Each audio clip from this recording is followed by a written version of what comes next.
Įsivaizduok, kad kas savaitę tavo lėkštėje atsiduria susmulkinta plastikiniai bankų kortelė. Skamba keistai, tiesa? Gamtos mokslo fondų duomenimis tai tavo realybė. Mikro ir nanoplastikas jau mūsų maiste, vandenyje ir ore. Naujausi tyrimai rodo, kad šios dalelės yra tokios mažos, jokios praeina pro smegenų barjerą ir sukelia uždegimus. Klausimas, kodėl oficialios institucijos apie tai garsiai pradeda kalbėti tik dabar? Ogi todėl, kad tiesa šiame pasaulyje visada vėluoja. Atsukime laiką šiek tiek atgal.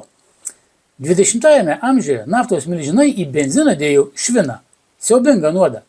Jie mokėjo milijonus mokslininkam, kad šie meluotų, jog tai saugu. Kai geochemikas Clairas Petersonas įrodė tiesą, korporacijos bandė jį sužlugdyti.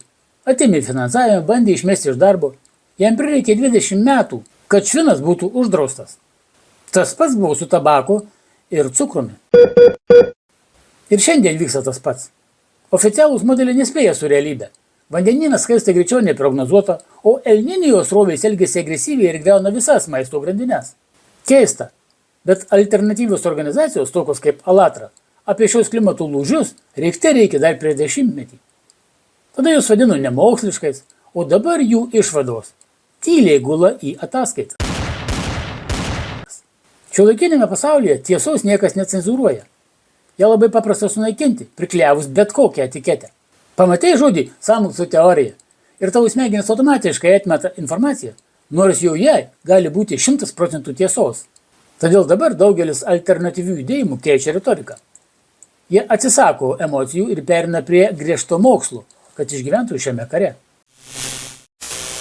Aklai tikėti elitu yra naivu. Tikėti radikaliomis alternatyvomis pavojinga. Tiesa šiandien išmėtyta gabalais, tiesiog šūkėmis. Todėl išvada viena. Vertink ne organizacijos etiketę, o pačius faktus. O ką manai tu? Parašyk prašau komentaruose ir prenumeruok šį kanalą, jei nori matyti realybę.